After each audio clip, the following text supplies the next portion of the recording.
السلام علیکم سامعین، جنت میں کون لوگ جائیں گے اور کون نہیں، آئیے اس حدیث سے جانتے ہیں۔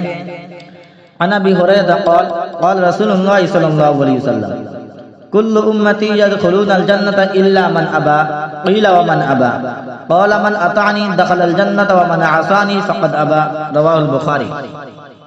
حضرت ابو ہریرہ رضی اللہ عنہ سے روایت ہے کہ رسول اللہ صلی اللہ علیہ وسلم نے فرمایا، میری امت سب کی سب جنت میں جائے گی مگر جو انکار کر دے۔ پوچھا گیا کہ کون انکار کرے گا؟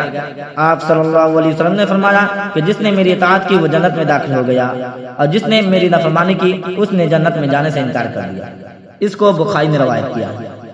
یہاں پہ امت سے مراد امت اجابت ہے، یعنی وہ لوگ جو نبی کریم صلی اللہ علیہ وسلم کی دعوت قبول کر کے آپ پر ایمان لائیں۔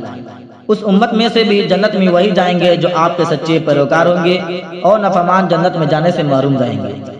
اس حدیث میں یہ بھی وضاحت ہے کہ اللہ اور رسول کا فرمانبردار وہی شخص ہے جو کتاب و سنت پر سختی سے عمل کرتا ہو اور بدعت و خرافات سے دور ہو۔